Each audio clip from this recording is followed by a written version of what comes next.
Thank you, Chad, for your response. Again, we'd like to hear from you. Please type in the chat something that is currently working well with evaluations in your district and possible challenge that you might be facing in your district with evaluations.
That's good to hear, Cheryl.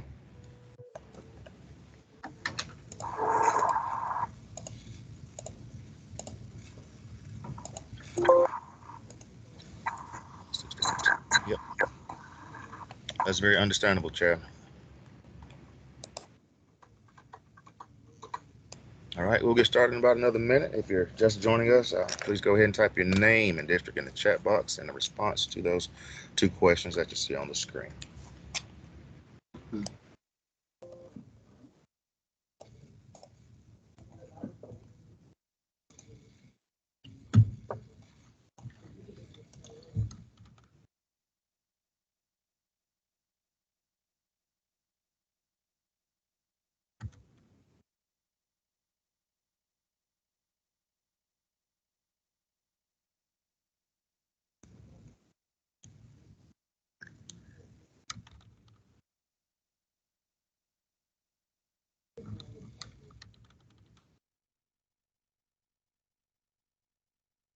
All right, it's 2 o'clock, and we're going to go ahead and get started. All right. Welcome to our Office of Educator Effectiveness November virtual office hours. I am delighted that you can make it. My name is Rodney Evans, Education Associate here in the Office of Educator Effectiveness and Leadership Development, where my main bucket is I am the SLO coordinator for the state, and I also support various districts around the state. Today I'm joined by our effectiveness team members, Faye Colley, Beverly Flythe, Dr. Julie Hartwell, and Dr. Kim Howard. We also have with us Dr. Vicki Troffler, our effectiveness team leader, and our director, Lilito Monzager. If you are just joining us, please introduce yourself again by putting your name and district in the chat box and take the time to respond to those two questions on the screen. Here's just a gentle reminder to please eliminate background noise during this webinar, and please turn your microphone on mute. Throughout the webinar, you're welcome to use the chat feature to share your reactions and to post questions to your colleagues in the virtual room. Faye Colley is our designated chat person for today, and so she will be monitoring questions that you put in the chat box and will respond accordingly. We'll also have time at the end of office hours to address any questions that you may have. We'll now take a look at the agenda for the day. Now I'll just give you a few seconds just to look over the agenda as we are welcoming you now. Then next we'll look at the ADEPT calendar. The PDEP calendar, we'll look at special areas evaluations. We'll get some feedback from the teacher leadership goal that's optional on this year. We'll look at human capital, and then we'll have our frequently asked questions section. All right, so we'll go ahead and start now with our depth calendar, and Dr. Hartwell will cover that section. Thank you, Rodney. Welcome again to everybody. So we're going to begin today on by talking about adept hints and tips. It's never too early to get you primed up and ready to go to make sure everybody meets the expectations at the end of each semester and certainly at the end of the year. So these are friendly reminders of to-dos specific to this point in the school year. So first, confirm that every educator who is supposed to be evaluated shows up in SC Lead. Number one, that they have an evaluation record created. You can find that out by just clicking on the evaluation search page. So you find that page, and many of you know it. When you see that list, when you click on the evaluations in the teal bar at the top of any page in SC Lead. So check that list against the list of folks you know should be evaluated. The system, and I heard Dr. Gant talking about wanting to support principals and evaluators with executing the ADEPT process with consistency and fidelity. So the system helps you with that. It assists you with ensuring that the list is accurate based on how they're coded in SC Educator, so you could still be missing someone. That's why we want to make sure that you double check the list. And it makes sure that using the information messages, that all the components are taken care of. So the system is kind of your backup, but make sure that you give that list on the evaluation search page a second look to ensure that everybody that's supposed to be evaluated is being evaluated. Because at this point in time, you've got time to kind of catch up for the preliminary cycle if you need to, if you've missed anybody, because you'd hate for somebody to get it incomplete just because they weren't on the list. So next, we're encouraging each district to go back and take a look at that, at your ADEPT plan, specifically the evaluation timeline in your ADEPT plan, and edit it if need be. You're going to have to go through us, but you can still edit the timeline if need be. We also want to make sure, and Dr. Gant, this goes back to your point also, clearly communicate what the deadlines are with both evaluators and principals in your district. So make sure you communicate the date by which evaluators should have completed the beginning of the year preliminary SLO conferences, and when the preliminary cycle for classroom observations and consensus meetings, if that's applicable for your district, when those should be completed. Make sure they know the deadlines. That's the big takeaway.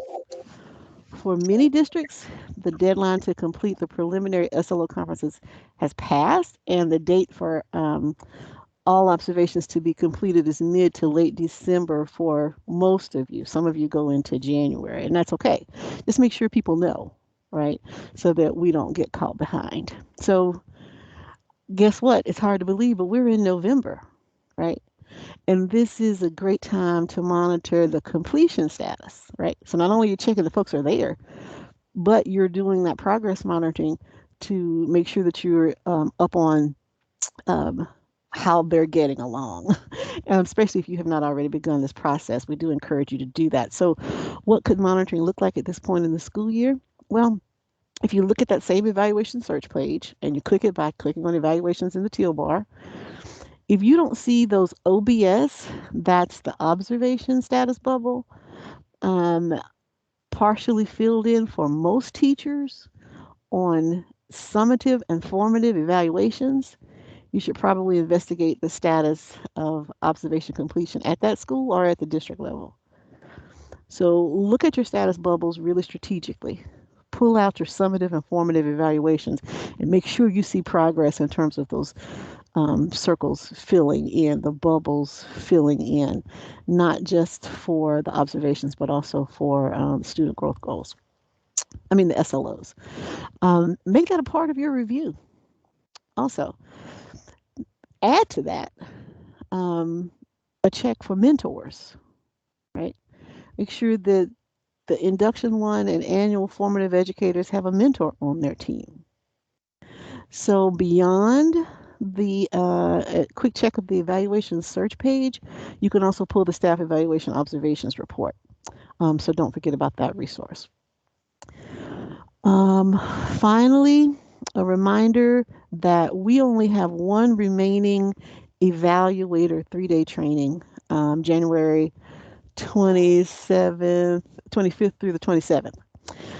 That training is already at the wait list, but you don't have to wait on our wait list, okay?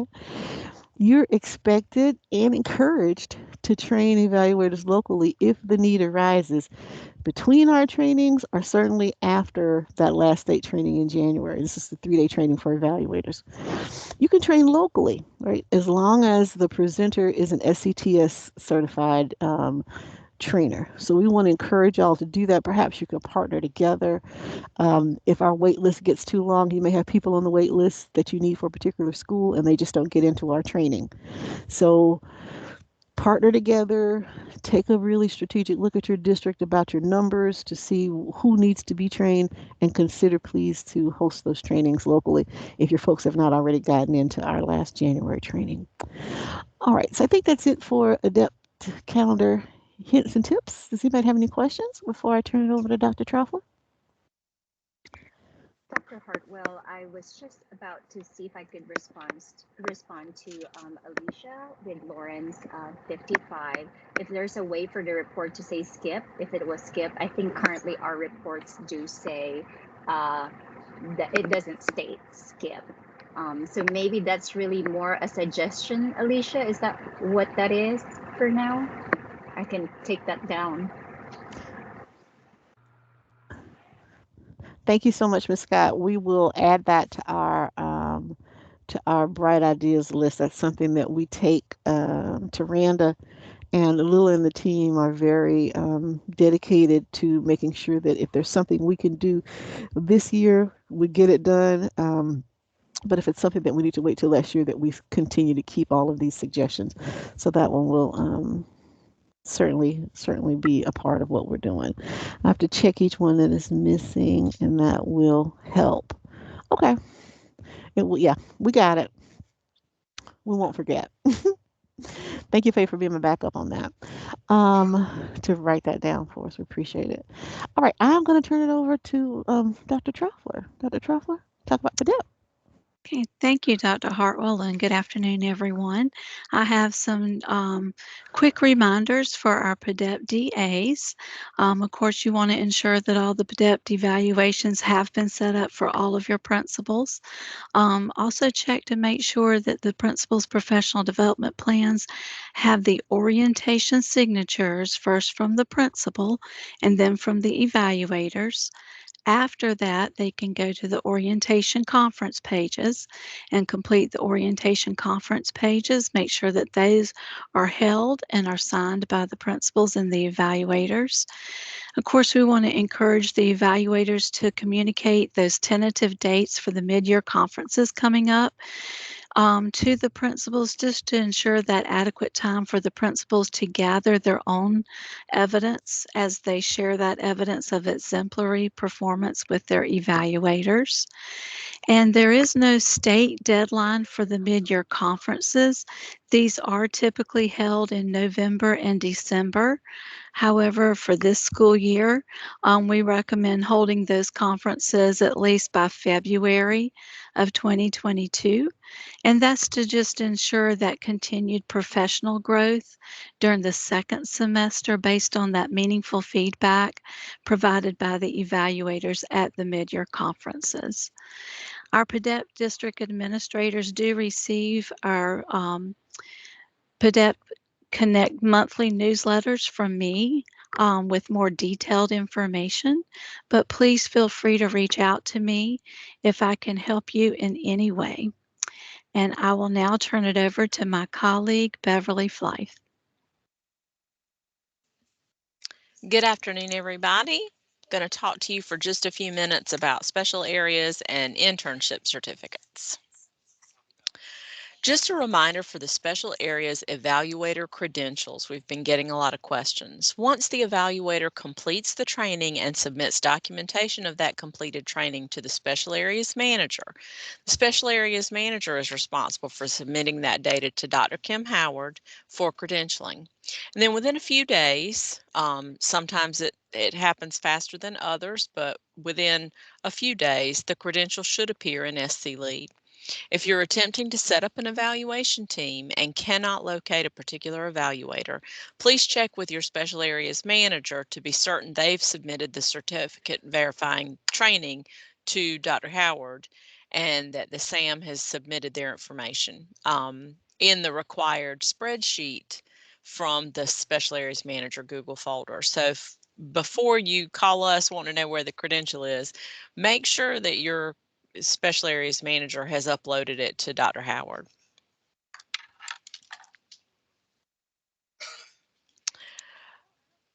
In the Special Areas Observations, we have added the worksheet feature. To add a worksheet, you click Evaluation Conferences in the navigation menu on the left, then click Add a Worksheet. Each evaluator on the team will need to complete a worksheet for the cycle, for the preliminary and the final cycle. The system will indicate if final cycles can be skipped based on scoring and contract levels. The educator will not see the worksheet. If you have any questions about any of this, please contact me directly and I'll be happy to support you. On the next slide, you'll see for completing the worksheet, select the domain you'd like to work with for this particular worksheet, then enter supporting evidence in the form of notes and attachments. Each indicator will need a score selected before you leave the page. Click Save at the bottom to save your work. Huge piece. The worksheet is not shared with the educator. Once the evaluator has completed the worksheet and scored all indicators, and that doesn't mean that all indicators have to be scored in one observation at one time. The worksheet is a working document. Once it is completed and saved, the evaluator will add their signature to indicate that it's complete. Both evaluators on the team must complete the worksheet prior to the final conference or prior to the final conference of the cycle. Overall process review.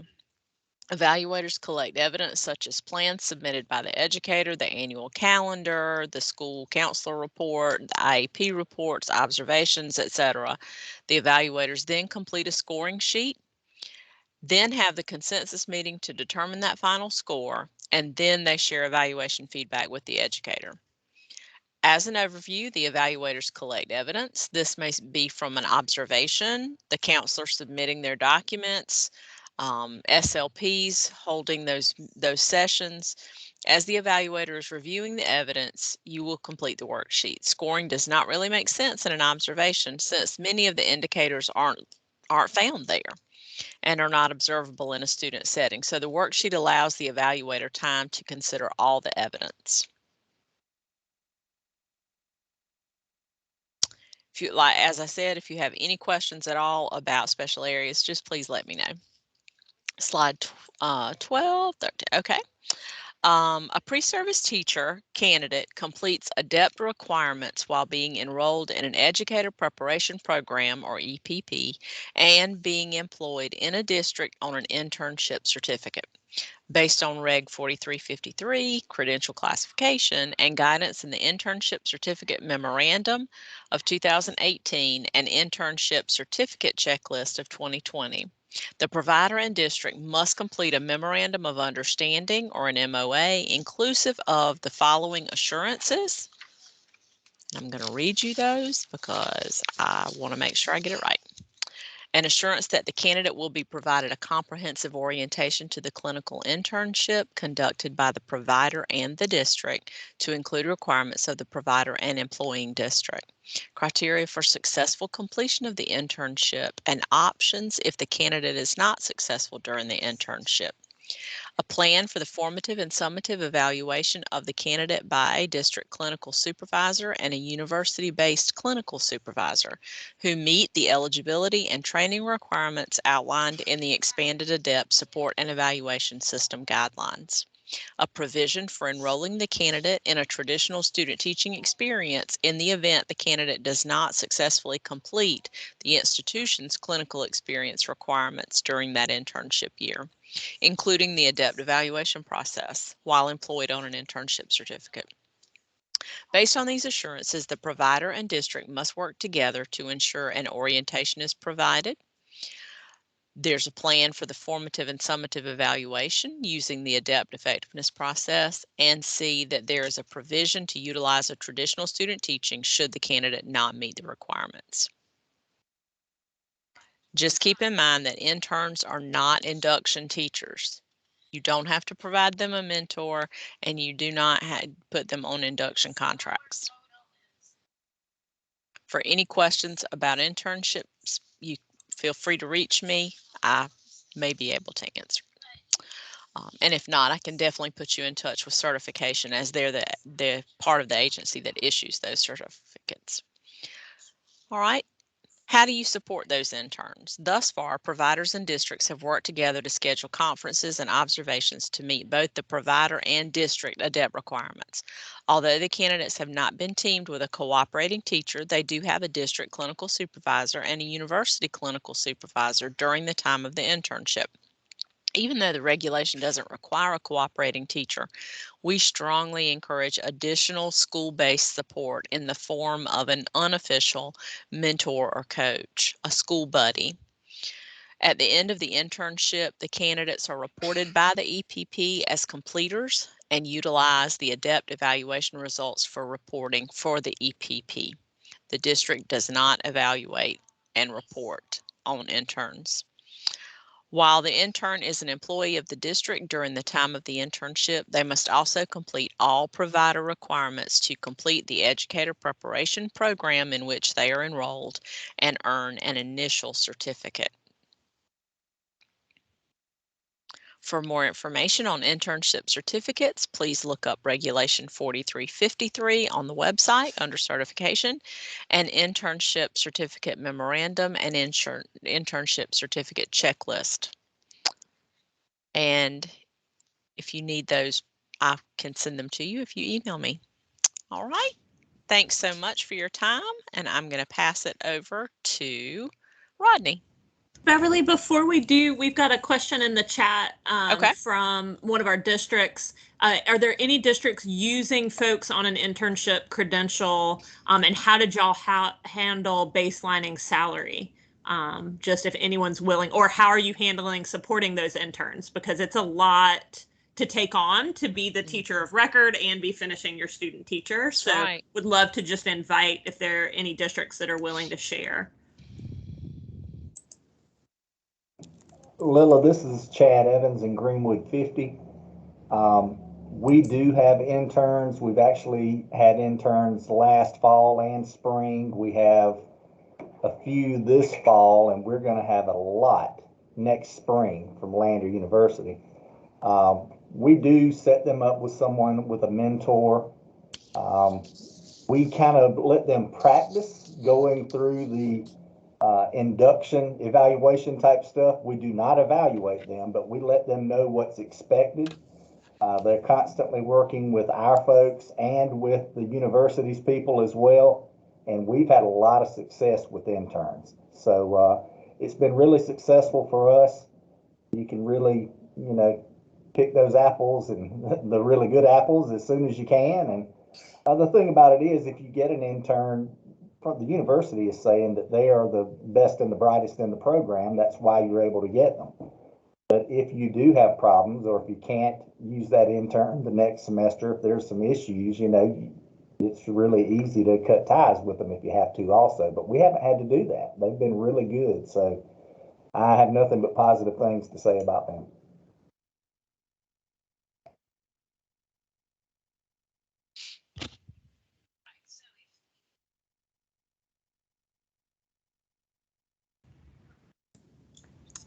Anyone else willing to share before we jump on? Hi, this is Katrina Riley. I'm the Director of Human Resources in Allendale County Schools.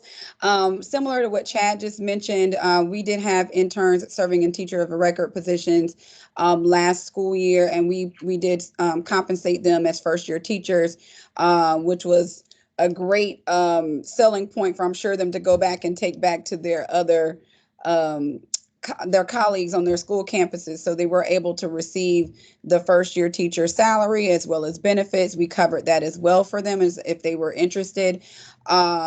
We did some of the similar things. Of course, they weren't going through induction, but we did talk to them about some of the elements of teacher evaluation. We did meet with them to kind of do periodic check-ins. as well as some kind of how-to setups, just because they hadn't done the student teaching before, and just checking with them throughout the school year just to make sure that they were okay, because they weren't in the induction program with us. One thing that we did find from the feedback from our two interns in that category, they mentioned that a lot of the work that they were doing at their collegiate level really did not mirror some of the work that they were doing in real life, actually serving in the teacher capacity. So that did allow us to open up some conversations to their directing teacher about assignments, and how we could work better to partner in the future so that those assignments are closely aligned to their real-time work in our district.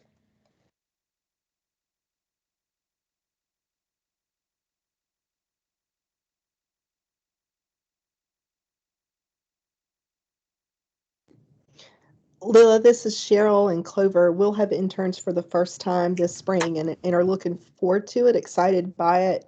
Our plan is to use our instructional coaches in a co-teaching model for the first few weeks until they feel well associated and grounded. And then we will be using one of our mentor trained teachers as a cooperating teacher for them. Hopefully someone on their team or grade.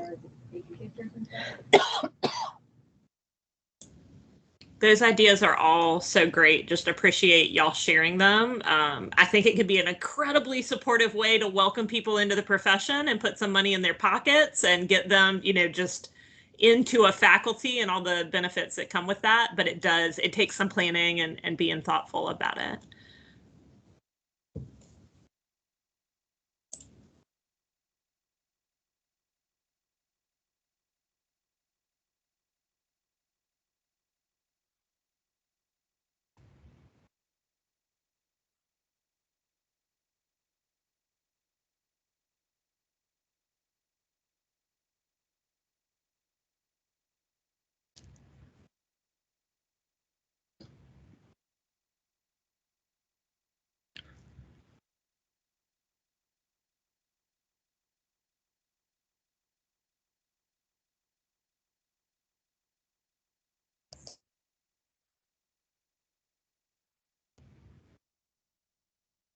All right. Are we ready to move on, Lila? We want to give participants time to Yeah, definitely. I think we are. Thank you for letting us take the time, Rodney. Appreciate no problem at all. All righty. All right. And thank you, Beverly, as well. We are very excited to get feedback on the optional teacher leadership goal that teacher leaders are able to complete in place of the SLO on this year. If you've been getting our newsletters, if you attended SLO training this summer, then you are very much aware of the teacher leadership goal, also known as the TLG. It did not take the place of the SLO, but what it does is give an optional growth goal opportunity to teacher leaders who support other teacher leaders, support other teachers, and those who are growing their expertise as a teacher leader. So the feedback that you give will help us make the process, of course, more meaningful for teacher leaders and their evaluators.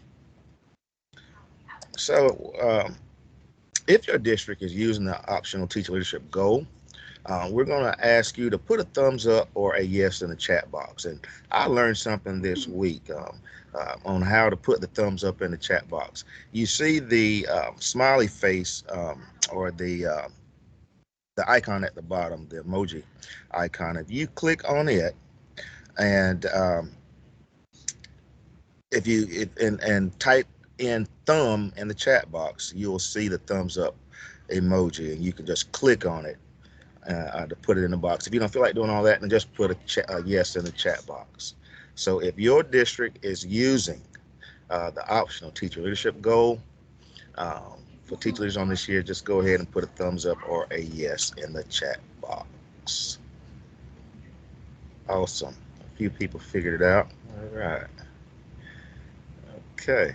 And I'll just give a few seconds for you all to put some responses in the chat box, and then we'll look at that second bulleted question on the screen. All right. So Charleston, What is that? Ms. Staggers, which district are you in? Williamsburg. Williamsburg. Okay. All right. All right. So those of you who have started with the optional teacher leadership goal this year, we just would like to hear from you. You know, how has the teacher leadership goal impacted the evaluation process for the teacher leaders in your district? And feel free to hop on the mic. We love to hear from you. And you can also place those responses in the chat box.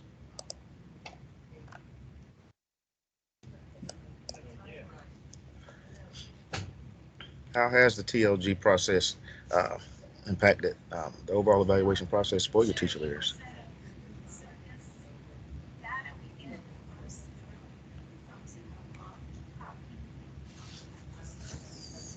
Hey, Rodney, I can jump in if that's okay. Yeah, absolutely.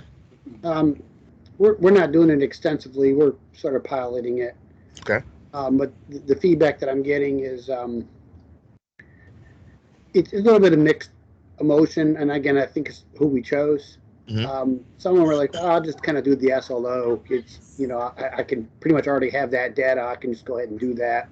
Mm-hmm. But some that are maybe applying it to the mentoring work that they're doing and some of the support of that, they're seeing this would be nice because, you know, I'm already doing some effort there. So we just kind of got to find the right carrot for it to make it worthwhile, as opposed to just something different where they would already have their data for an SLO. So, but it's been slow going, but so far they're all happy that the opportunity is available because they do feel valued as a teacher leader. Absolutely, that's what we want to hear. All right. What Adrian said that Charleston said it's a clear path definitely for teachers who do not have a classroom. All right. Yeah. In the past, you know, that has been, you know, a concern, you know, for districts, you know, what type of goals should, you know, teacher leaders complete or certain, you know, teachers. So this is another option for those situations. Absolutely. Jen Johnson said they've aligned the teacher leadership goal to the district's work with equity. Okay, Renice and I are both evaluators and pilot and handle that group to take it off the administrators' plates. Good, has empowered that group. All right, to design a plan for PD, aligned to the equity. And the teachers are leading the work and giving you all direction with facilitation. Awesome. All right, would anybody else like to share how the teacher leadership goal is impacting teacher leaders in your district? Like Lewis said, if you have any ground rules for using it, we'd love to hear about those ground rules as well.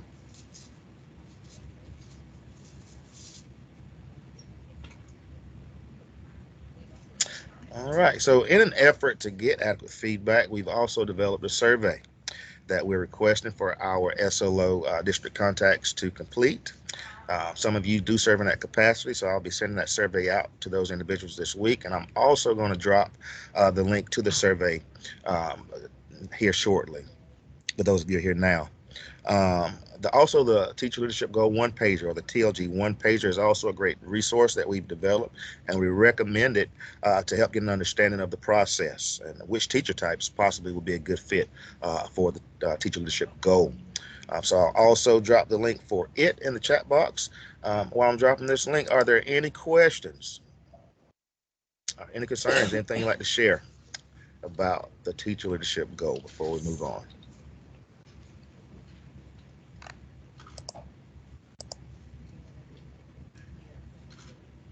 All right, well, thank you so much. I've dropped those links in the chat box, and I'll now turn it over to Dr. Kimberly Howard.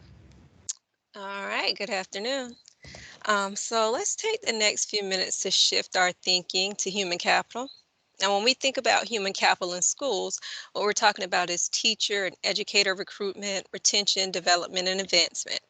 We've heard over and over from our districts and school leaders this year that we're starting to see a lot more resignations, vacancies. Recruitment and supporting and retaining teachers have really been some big issues that COVID certainly hasn't helped. We know that the talent of the educators in our schools has a direct impact on our students' success. So we want to take this time to really reflect with you on how to recruit and retain talented educators. All right, so the graphic you see here provides a more robust framework for human capital with principles at the center. Human capital is inclusive of many different components, from preparation and recruitment through hiring and staffing to performance management, which you see illustrated. The graphic was created by the U.S. Human Capital Alliance, and although it contains labor contracts, which don't necessarily apply in a non-union state like South Carolina, I think we can all agree that labor relations and the human element of human resource practices have never been more important than they are now. The puzzle pieces outline the strategic or the right components of HR's work to improve teacher quality. Those puzzle pieces interconnect to kind of symbolize how each component of the work impacts and influences all others. So at the center of each puzzle piece stands the principal, and that key human capital manager is who HR needs to partner with to improve student results. This summer, as part of your district's ADEPT plan, you analyze some data to provide feedback about human capital in your schools. So we're going to just take a few minutes to talk about some of the information you provided and give you an idea of how we intend to move forward based on what the data tells us. All right, so here you see one of the questions you were asked in the addendum. Use the chat to quickly share with us some of the information you guys gathered in response to this question. And I'll also invite you to use the mic if you want to just tell us, so what do we know about the schools in our district that have large percentages of induction teachers? What do we know about those schools? Drop it in the chat or hop on the mic.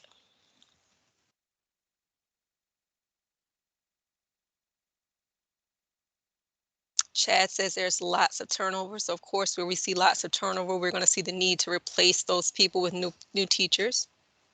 Okay, Jen says they have a brand new building, and of course, they're staffing that building with high numbers of induction teachers. Awesome. So I see turnover. I see new school buildings. Megan says many schools are rural. New administrators, they have these transient populations. So we're filling in those gaps with new teachers. Angela says more high needs students are at these schools. Where we see a lot of transition, we're probably going to see a lot more students who have those needs, right? Because they have those gaps. Adrian says those areas of high poverty where we're not going to keep a lot of teachers constantly. We're going to see that turnover. Cheryl says it may be an indication of another problem. There might be a larger problem with the school culture maybe. And for that reason, we might see some teacher leaving and a need to fill those positions with new teachers. Adrian agrees those areas of minority student populations, again, where we have more challenging populations of students, we'll see a need to replace teachers more often.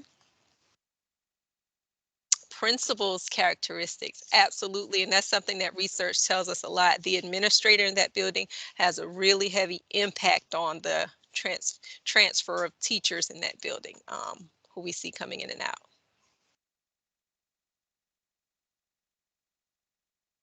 Awesome. Thank you guys for those responses. So let's think about those things you shared with us, those things that you said are really resonating as to why these schools have lots of turnover, why we're constantly placing new teachers in this school. Again, Dr. Stagger says we know that that climate at that school is going to be particularly low in a lot of those cases, right, where we keep seeing that movement in those schools. All right, so let's look at the next slide where we saw some trends in what you guys told us. Now, you guys were able to identify some trends related to supporting those schools with high percentages of induction teachers. So we just share here some of those things that you noted as we analyzed your addendums. You guys said that hiring earlier increased the strength and the diversity of your induction teachers. So really kind of getting a jump start on your hiring is a helpful tool. Partnerships with those educator prep programs would help align the new teacher's skills with the district needs. So where you saw really specific needs in schools, you could really work with those ed prep programs around you to fill those needs. Induction teachers in virtual settings certainly needed support in order to be effective. It was important to consider teacher assignment and transfer. For example, assigning more effective teachers to schools with higher percentage of induction teachers. So considering the teachers around those induction teachers, right? Making sure we have some models for them to look at. And you also noted that percentages don't necessarily tell the whole story. Sometimes a new principal and lots of new teachers were due to a needed change in the culture of a school. And you guys mentioned that several times here in the chat. We have to consider the culture of that school and why we continue to see new teachers, an influx of new teachers in that setting. Awesome. And Lila's pointing out how much we appreciate your reflections. I have to agree. I can't agree more. Thank you for these responses. So these are some of the trends that we identified in the data that you showed us. So what I'm going to show you next is really some strategies that we got. And we got these from the U.S. Human Capital Alliance. And these research-based strategies, you can go ahead to the next slide, Beverly. They've proven effective in supporting novice teachers. Here are some of the strategies they suggest. Forming cohorts to deliver that ongoing and sequence skill building for those novice teachers. Involving principals or supervisors or others to supplement mentor teachers in the building. So it's not just the mentor, but additional support persons. Arranging classroom visits to observe those teachers with refined skills, giving those novice teachers a chance to go in and visit other teachers. D, making connections across schools to form affinity groups, affinity opportunities. And those affinity groups would be those groups with really specific commonalities. For example, I might have an affinity group that's composed of my first year male teachers, and I want to connect them across schools in the district. Building in individual checkpoints with new teachers before and after winter break, really those crucial time periods in the year to identify and address kind of discouragement and disillusionment. Establishing a principal roundtable with cohorts of novice teachers to deepen those connections between the principals and the teachers, because we talked about how important the role of the administrator is in recruitment and retention. And then G says beginning to build leadership opportunities in our novice teachers, giving them the opportunity to lead, deliver a professional learning mini session.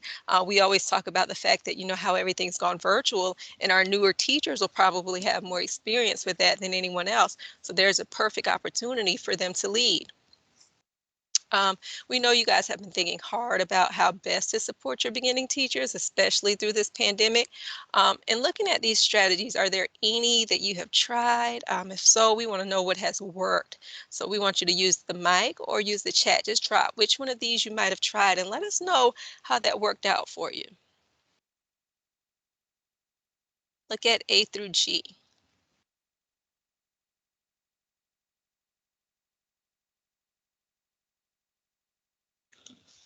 If you haven't tried it, are there any that you would like to try?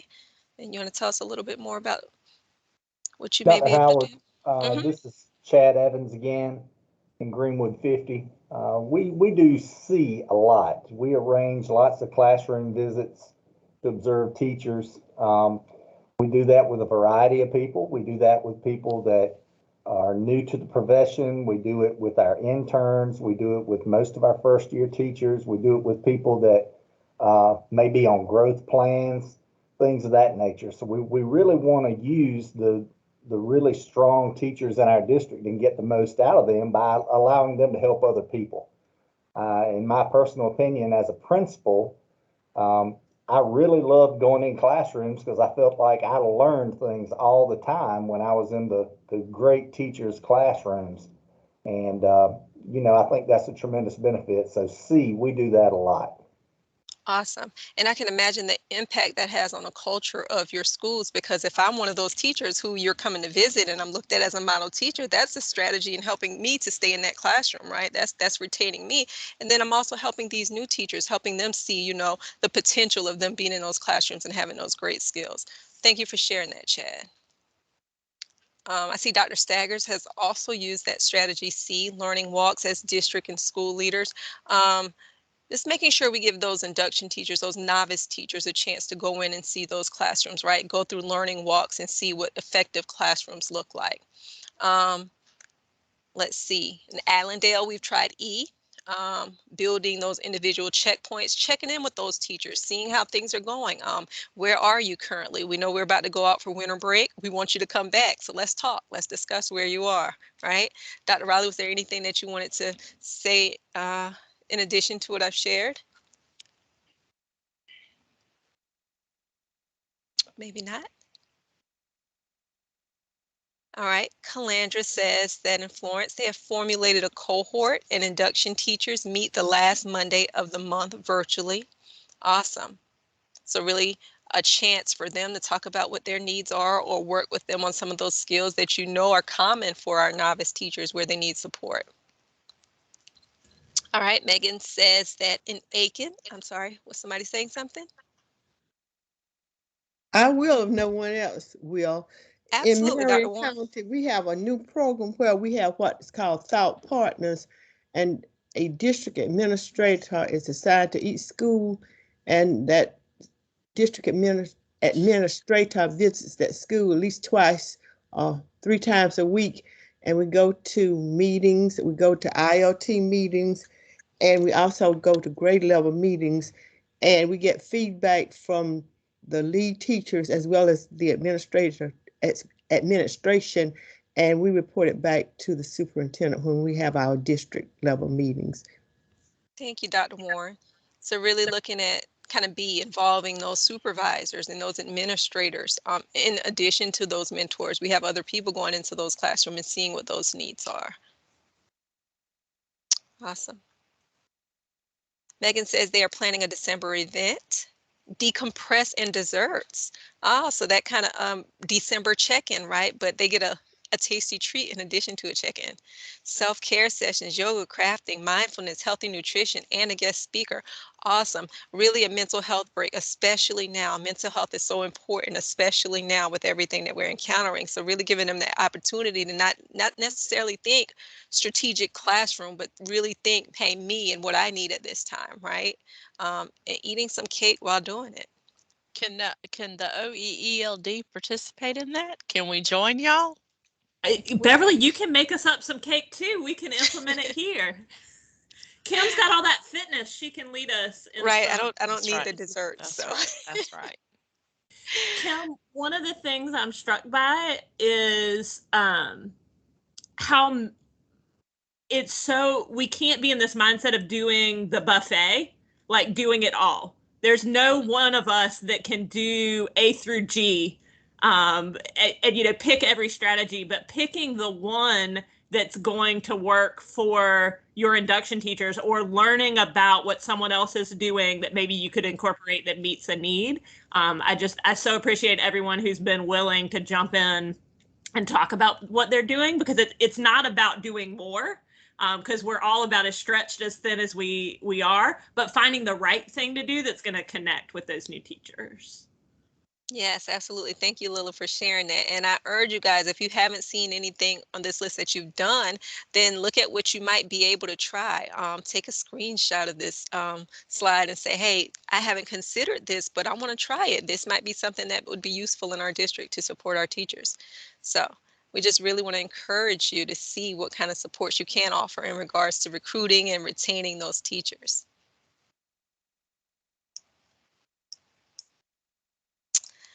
All right, let's go ahead and jump forward. Let's talk about some next steps. So for 2020-21, we plan to focus on 4 key areas: principal support, induction support, high needs districts, and strategic use of data. We're going to have a national partner that's going to work with us to develop and facilitate 4 human capital one-on-one webinars for our district teams. And it will really allow you guys to kind of think strategically about addressing your specific human capital needs. Specific steps are going to include some self-assessments of current skills, knowledge, and circumstances, professional learning that builds on a unique starting point for every participant in every district. There's going to be an application of learning, and then some planning that's specific to how what has been learned is going to be applied in your context. We're also going to work this school year to develop a network for human capital leaders that we want to use next school year. And we're also considering how a principal network might work out, really providing some direct support to principals in regards to human capital in their schools. And so we're definitely going to be inviting you guys to be a part of those efforts this year and next year, just so we can really pinpoint where you need support the most and what we can do to assist you in those areas. So as we wrap things up, I want you to share for us one more time, and if we can move forward to the next slide. We really think that if we provide resources and strategies to support schools and districts, we can ultimately decrease the disparities in access to effective teachers. So we look forward to continuing to offer some support surrounding human capital as we expand our efforts in building the capacity of school and district leaders to recruit, retain, and sustain those effective teachers. So look at the question here. What are topics that you would like to see addressed in some upcoming webinars in regards to human capital? Drop those responses in the chat for us. And here are some options. If there's something that's not listed here that you think we should address in terms of human capital, certainly share that with us as well. But where do you think we should move the needle next? Awesome. Thank you for sharing, Daisha.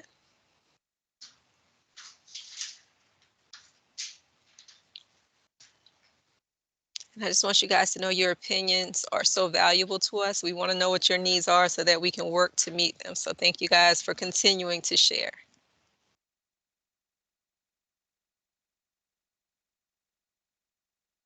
Awesome.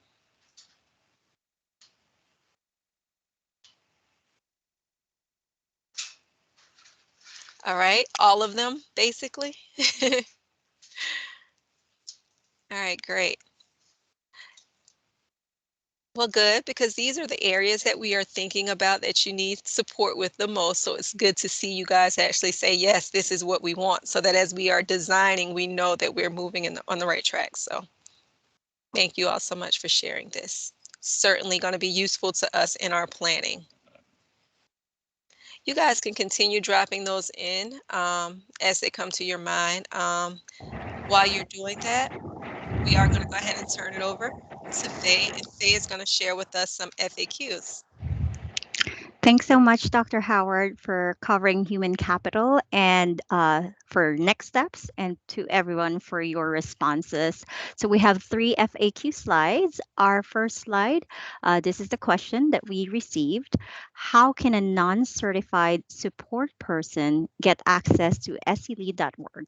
So first of all, contact your district's assigned regional effectiveness associate. Provide the full name and date of birth of that person, and then you can call us, your regional associate, over the phone to provide the social security number. We're not keeping that anywhere, but we want to make sure we're able to enter it inside SELEAD.org so that in the future, if there are some other database systems that combine or communicate with SELEAD.org, the system will not be confused. So we cannot put a fake set of 9-digit numbers. And then the last step is please ask your support staff, the person that you want to have access to SELEAD.org to register. I'll drop in the chat the video used for registration. So those are the basic steps. We understand that sometimes you need a helping hand in going over the list of evaluations district-wide. So you may need somebody sometimes at the school level, other than the principal or assistant principal. So on the next slide, the other question we got is, why am I unable to access the professional learning library in SELEAD.org?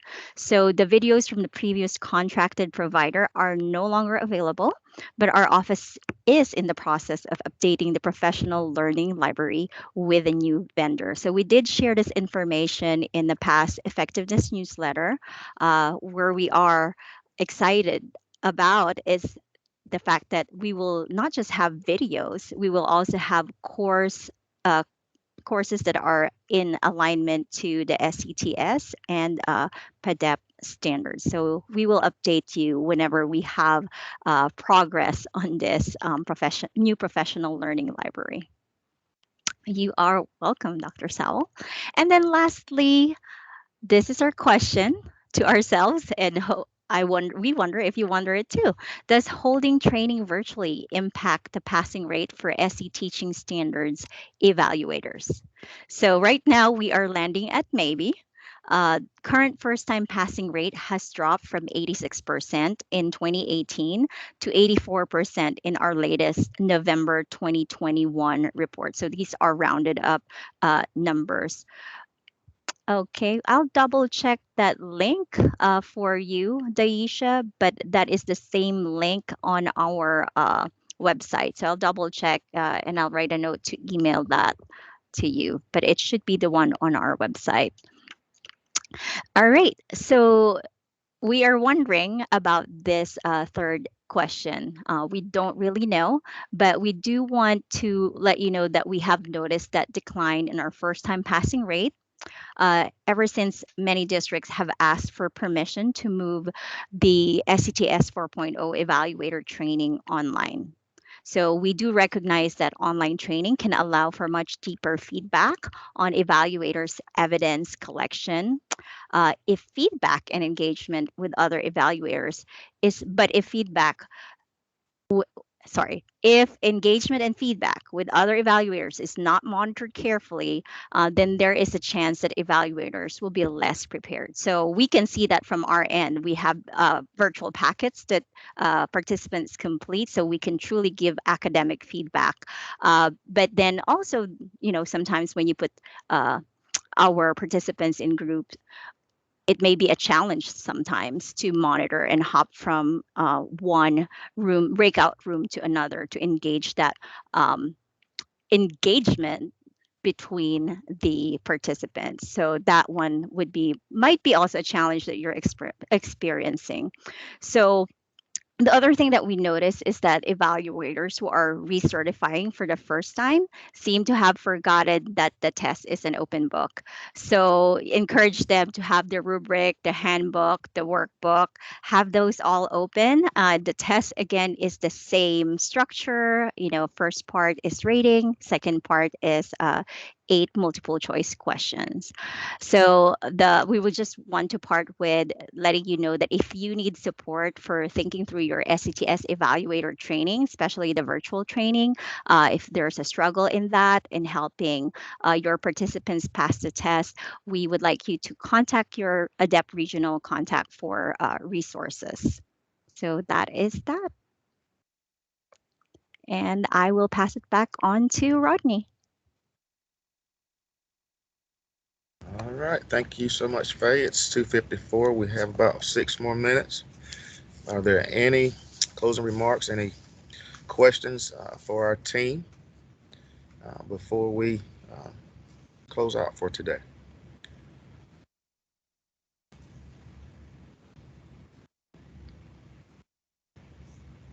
All right, so our contact information is here on the screen.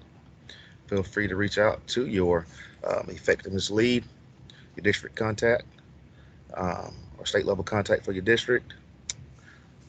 Also our leadership development leads, as well as our office support team is listed here. If no other questions, I'll open it up to my team for any final remarks or comments.